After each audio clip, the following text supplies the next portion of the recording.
Une vaste opération de salubrité a été lancée à Brazzaville le 2 novembre dernier par le maire de la ville, Dieudonné Bansimba, en marge de la journée dédiée au premier samedi du mois. Le Premier ministre, chef du gouvernement, était présent, mais que peut expliquer ces amas d'ordures qui persistent dans les grandes artères de la ville? Quelle est la responsabilité ou bien la part des Congolais et quel est le devoir des autorités face à cette situation? Nous allons discuter ce soir dans les chroniques des BFN avec Brony Fortuna qui était sur le terrain et a sans doute pu observer de près les problèmes rencontrés. Bonsoir et bienvenue à tous. Bonsoir Fortuna. Bonsoir Gabriel. C'est un plaisir de te voir sur ce plateau. Le plaisir est partagé, merci. Brony, l'une de vos publications récentes, vous avez titré, je cite, « Brazzaville, un peuple paradoxal et difficile à gouverner ». Pourquoi avoir choisi ce titre? Voilà, Gabriel, merci pour cette question. Le titre est révélateur, ce titre est révélateur. Il faut savoir qu'un peuple qui s'implique dans le développement de sa nation, on devient le véritable architecte. Mais malheureusement, ce que nous constatons aujourd'hui par rapport à cette question qui nous concerne ce soir, ce désordre, on va dire, ce désordre urbain causé par l'indiscipline des uns des autres, cette inconscience écologique, on se rend compte finalement que la population, nous l'avons dit, qui réclame à corps et à cri le développement de ce pays, l'assainissement de la ville, mais malheureusement participe à sa destruction, sinon à l'insalubrité de cette ville. Voilà, c'est pour cela que je me suis posé moi la question plus d'une fois. Comment nous réclamons au même moment le développement, l'assainissement, nous voulons que la ville soit propre, que chacun de nous, chaque matin, chaque soir, chaque midi, déverse dans les caniveaux des détritus ou encore des ordures de tout genre, tout en sachant bien sûr que ces ordures obstruent ces caniveaux et ça ne peut pas embellir la vie. Donc voilà, c'est parti de ça que j'ai titré mon article sur ma page Facebook pour simplement déplorer le fait que finalement la population ne veut pas ou ne participe pas ou ne s'implique pas réellement dans le développement de ce pays. Et je l'ai dit tout à l'heure qu'un peuple, quand il participe au développement de sa nation, on devient le véritable architecte, puisque le véritable architecte de la construction d'un État, c'est son peuple. Et cette publication faisait suite à l'opération de salubrité initiée par Dieudonné Bansimba. En dehors de ce que vous avez eu à évoquer tout à l'heure, qu'avez-vous observé sur le terrain? Voilà, je l'ai dit tout à l'heure, nous avons, personnellement, j'ai été scandalisé puisque j'ai été aussi, j'ai été présent, bon, pas en tant que simplement pas comme simple reporter, mais aussi en tant que citoyen, parce que dans ce contexte, il était question que nous tenions tous, nous portons tous, comme on appelle, des pelles, des balais pour nettoyer la ville. Donc j'ai participé à cette opération au-delà du fait que j'ai été pour un reportage. Et ce qui m'a scandalisé, c'est que dans ces canalisations, dans ces caniveaux, vous trouvez tout. Vous trouvez tout, bizarrement. Vous avez des bouteilles en plastique, vous avez des sachets. J'ai retrouvé que, pardonnez-moi, ça va certainement choquer certaines personnes. J'ai vu donc des couches pour bébés donc usées qu'on a jetées dans les caniveaux. J'ai même vu des serviettes hygiéniques que les femmes utilisent dans ces caniveaux, des paires donc des sandales déjà usées dans les caniveaux. Donc on comprend vite finalement que les caniveaux à Brazzaville sont devenus des dépotoirs d'ordures. C'est ça le vrai problème. C'est ce que nous avons constaté sur le terrain. Et ça, c'est dans toute la ville où vous trouvez les grandes canalisations ou même les petites canalisations comme sur l'avenue Machua à Bakongo où cette opération a été lancée. Et quand vous arrivez à Mikalou, donc dans le 6e arrondissement, vous arrivez à Tala Awenze dans le 5e arrondissement et même en Filou, vous vous rendez compte que c'est un filou et partout, vous vous rendez compte, les caniveaux sont obstrués, sont bouchés par ces ordures. Ce n'est pas d'autres ordures. Ce ne sont pas des herbes, ce ne sont pas des bouts de bois comme tels. On pourrait dire, bon, il y a eu le vent, que les caniveaux sont remplis. Non, ce sont des ordures que nous utilisons dans nos maisons, que nous mettons, donc nous donnons la liberté de jeter dans les caniveaux. Et c'est ce que nous avons malheureusement constaté, mais c'est scandalisant. Et quand vous regardez, et si vous regardez les images, vous allez vous rendre compte que c'est scandalisant, c'est choquant, c'est gênant de constater cette inconscience écologique, de constater un peu ce désordre urbain. Et finalement, malheureusement, c'est ce qui se fait à Brazzaville. Brony, est-ce que les populations sont-elles responsables de ce problème d'insalubrité? Oui, les populations sont responsables. Pourquoi? Parce qu'il faut savoir que nous devons prendre conscience de l'entretien, de l'assainissement de notre environnement immédiat. Nous n'attendrons pas que une autorité quelconque, un ministre, je sais pas, le maire, viennent pour nettoyer devant chez soi, devant chez nous. Il faut savoir aussi, nous l'avons vécu pendant la période Covid, que la saleté appelle la maladie, l'insalubrité appelle la maladie, donc la salubrité chasse la maladie. On ne peut pas se permettre, si on n'a pas un défaut éducationnel, de venir prendre ce qu'on a utilisé chez soi dans la maison et aller jeter volontairement dans le caniveau. C'est là où vous comprenez que ce sont purement des actes inciviques. Des actes inciviques. Je parlais tout à l'heure de l'inconscience écologique. Et donc, en ce moment-là, on ne peut pointer du doigt que ces hommes et ces femmes qui le font, qui posent ces actes. Puisqu'il y a d'autres, il y a certains citoyens qui savent que je ne peux pas me permettre, moi, de jeter les ordures dans la rue. Je ne peux pas, après avoir acheté une banane et l'avoir mangée dans un bus, dans un espace public, et à jeter la peau dans la rue. Ça sont des citoyens conscients, des citoyens qui sont bien éduqués. Et d'autres, par contre, qui outrepassent la loi, qui, aujourd'hui, sont dans cette inconscience dont je parlais tout à l'heure, se permettent tout d'aller jeter les ordures. C'est là où est le véritable souci actuellement.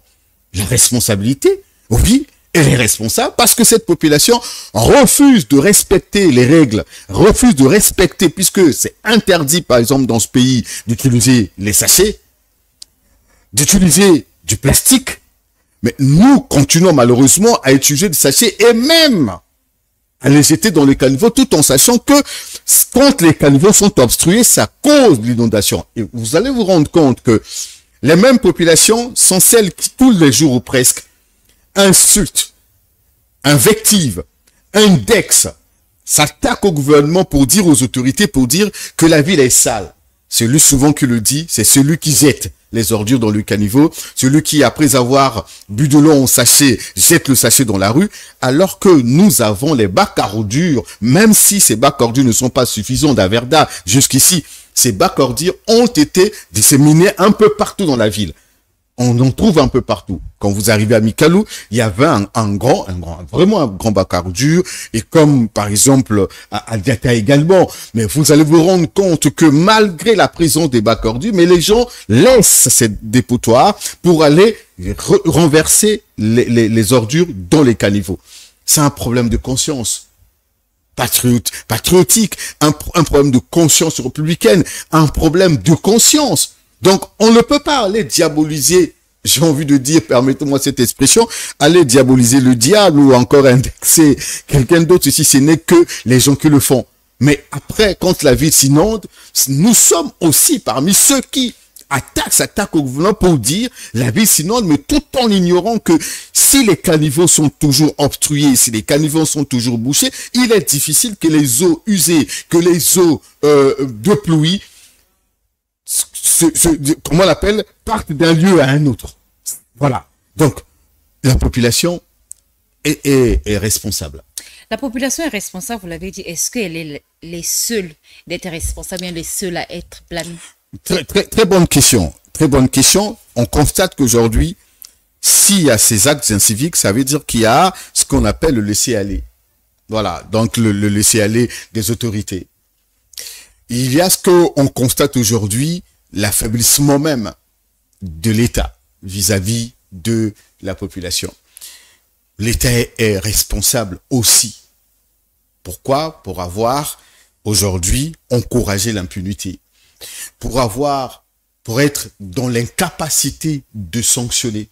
Vous prendrez l'exemple du Rwanda. Vous prendrez aujourd'hui l'exemple du Bénin. Là où l'État a réussi à discipliner la population, il est difficile ou presque impossible d'aller à Kigali, de voir un citoyen jeter des ordures ou encore un petit sachet ou quoi que ce soit dans la rue. Au Bénin, c'est pareil. Dans la capitale. Pourquoi? Parce que le citoyen est conscient que si je le fais, le policier qui me voit le faire va m'interpeller. Je paierai une amende. Je serai certainement interpellé, même incarcéré. Et c'est ça que l'État au Congo n'a pas pu faire. L'État, aujourd'hui, a créé les conditions de sa propre faiblesse.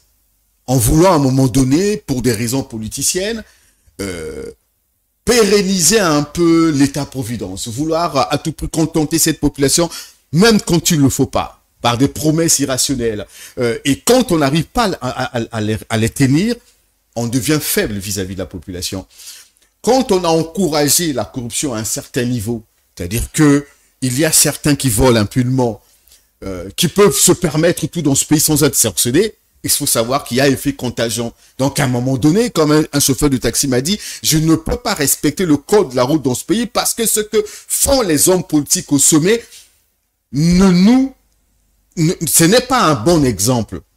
Donc, il y a le fait qu'on a aujourd'hui érigé la corruption en mode de gestion, cette impunité, et il y a un effet contagion qui touche tout le monde. Et donc, personne ne veut plus respecter l'État. Personne ne veut plus respecter la nation. Et vous avez aussi, ce qu'on a entendu dans ce pays, cette absence de l'autorité de l'État. On ne peut pas croire qu'au Congo, qu'en réalité, que les gens posent des actes impunément. Donc, il faut comprendre que l'État est responsable déjà à ce niveau. L'État aussi est responsable du fait que, vous vous souviendrez que nous sommes sortis de 1997 de la guerre et à aujourd'hui, nous avons connu 3 sociétés. Avobra, Pro-Brazza et Averda, si je ne me trompe pas.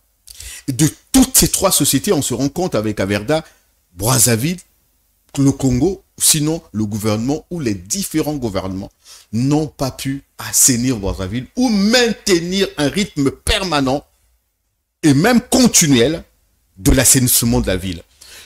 On n'a pas réussi à inculquer cette politique, cette éducation d'assainissement à la population. Et toutes ces sociétés ont échoué.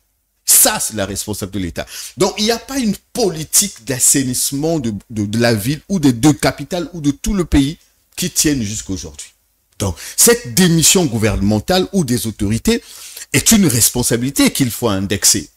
Donc, je disais donc qu'il y a l'impunité, il y a l'affaiblissement de l'État causé par la corruption et d'autres maux que nous dénonçons tout le temps ici. Et vous avez aussi l'absence de cette politique d'assainissement de la ville qui fait en sorte et tous ces mots qui font en sorte qu'aujourd'hui, l'État soit visiblement indexé. Nous sommes aujourd'hui dans des conditions où Averda est arrivé à la fin de son contrat. Mais depuis 1 an, vous vous rendez compte que le gouvernement n'a pas pensé mettre à la minute près une autre société en action, soit proroger encore le contrat avec Averda ou trouver d'autres alternatives le plus tôt possible pour que la ville ne soit pas sale. 1 an.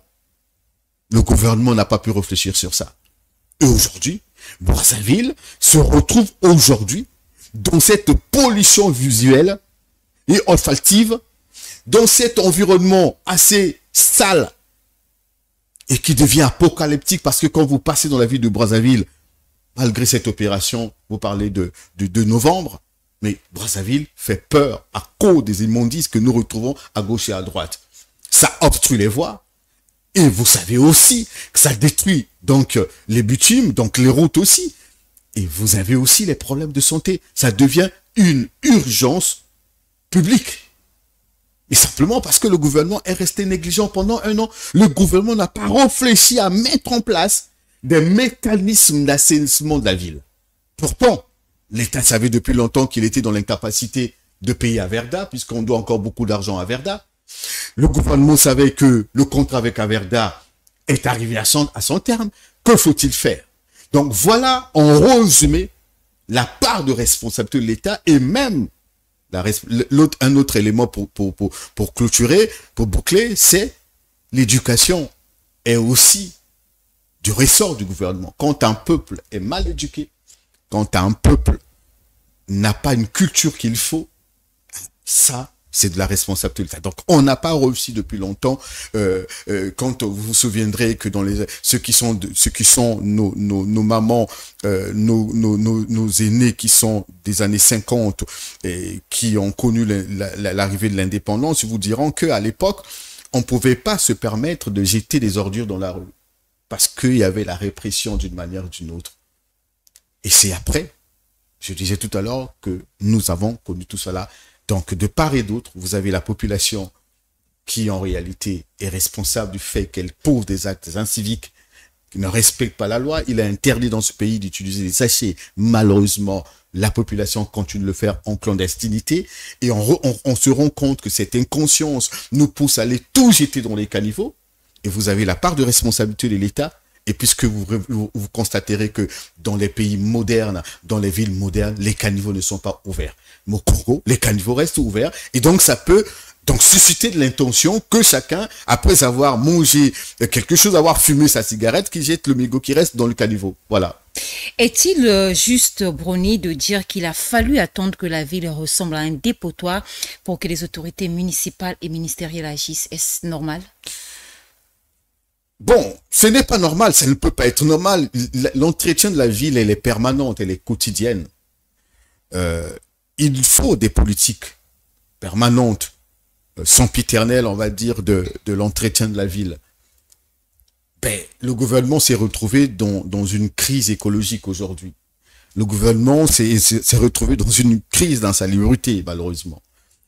N'ayons pas aujourd'hui, la mairie n'ayant pas les moyens qu'il faut, puisque le gouvernement a demandé donc aux deux mairies de Brazzaville et Pointe-Noire pendant cette période de transition de mettre les mécanismes en place pour entretenir la ville, avec le peu de moyens qu'elles ont pu avoir, mais ce n'est pas suffisant. Même si aujourd'hui Averda disposait ses engins, on ne peut pas assainir Brazzaville et même Pointe-Noire au quotidien parce que nous avons vu le maire de Brazzaville et nous l'avons accompagné notamment. J'y étais jusque de 18h à minuit dans l'arrondissement Wendy où il a supervisé des opérations d'entretien, de ramassage des ordures. À minuit, tout était propre. Le lendemain matin, à 8h, je suis reparti là-bas. Tous ces dépotoirs ou ces bacs à ordures ont été remplis et débordés. Donc, vous avez aussi ce problème de gestion des ordures à la fois par la population et par les autorités. Donc, ce serait pas facile dans le contexte actuel, avec les moyens du bord que Brazzaville et Pointe-Noire, les deux communes, réalisent réellement des grandes opérations d'entretien et réussissent réellement à débarrasser Brazzaville de ce qu'on vit. Et donc, le gouvernement, les autorités, l'État s'est retrouvé dans cette urgence écologique, dans cette urgence.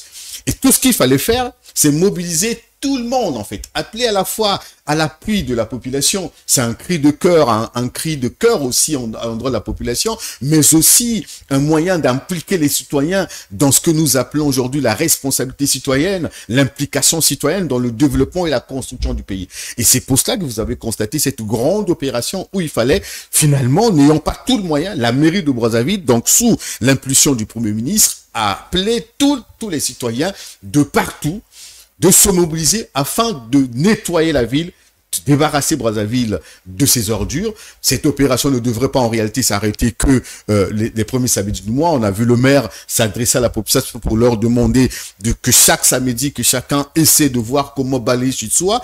Il tente même de lancer une sorte on va dire de concours pour que chaque mois ou chaque trimestre ou chaque année qu'on prime le meilleur arrondissement le plus propre de Brazzaville. C'est dans le but simplement de motiver, d'éduquer la population. Donc, l'État, le gouvernement a attendu Non, puisque depuis quelque temps, il y avait quand même Averda qui était là, puisque on n'a pas attendu qu'il y ait cette crise d'insalubrité pour agir, puisqu'il y avait Averda. On a vu des réunions qui se multipliaient pour voir comment on peut assainir, mais seulement la réalité était débordante, les ordures étaient débordantes, qu'à un moment donné, il fallait mobiliser les grands moyens. Les grands moyens, c'est aussi tous les citoyens. Outre cette opération, cette vaste opération initiée par le maire de la ville, Dieudonné Bansimba, mais d'aucuns disent que les autorités brillent du laxisme. Selon vous, qu'est-ce qui peut expliquer cela? Oui, le laxisme, on le constate. Mais je me souviens qu'en décembre 2019, le président de la République, dans son discours sur les messages de vœux, il disait qu'il y avait plus lieu au laxisme. Voilà, il condamnait la paresse, il condamnait les actes déviants, tous ces actes inciviques en 2019. Mais malheureusement, on se rend compte que ces actes persistent. Oui, parce que ces sociétés échouent à un moment donné. Pourquoi je parlais de Pro-Brazza, Averda et tout ce qu'on a connu? Parce qu'à un moment donné, quand on a un bon projet dans ce pays, nous avons quand même eu de bons projets dans ce pays, quand on a des bons projets dans ce pays, il y a toujours quelqu'un qui veut en profiter d'une manière personnelle, individuelle. Voilà. Vous allez vous rendre compte que on dit bon, il faut qu'on assainisse la ville, ou encore il faut qu'on entretienne telle ou telle route. Vous allez voir, vous allez vous rendre compte, il y a toujours quelqu'un qui va essayer de créer une société fictive ou encore une société parallèle pour avoir des fonds. Et quand il a des fonds, il fait pas réellement ce travail. Donc on se retrouve dans cette société-là où finalement chacun veut avoir sa part dans tout ce qu'on fait. Donc, l'intérêt personnel prime sur l'intérêt général. Donc, il y a d'abord ça qui explique ce que vous dites.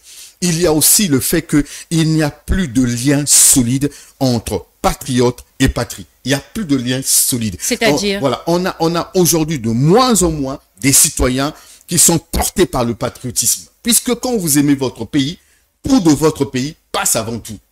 Tout de votre pays passe avant tout. Donc, on ne peut pas supporter que moi, je sois bien chez moi et moi, je sois seul, moi, à être bien, à s'enrichir tous les jours, et que les missions qui m'ont été confiées par l'État et tous les moyens qui m'ont été donnés soient détournés, que rien ne soit fait. Mais malheureusement, on est dans ces conditions aujourd'hui. Oui, il y a un véritable laxisme, il y a un manque de volonté politique parce que on a eu quand même 3 sociétés. On a eu quand même des moyens qui ont été disponibilisés. Et même si l'argent qui est prélevé sur les fonctionnaires ne peut pas réellement couvrir l'assainissement parce qu'il faut à peu près 1,5 milliard, sinon 2 ou 3 milliards. Dans d'autres villes comme Dakar, c'est plus que ça.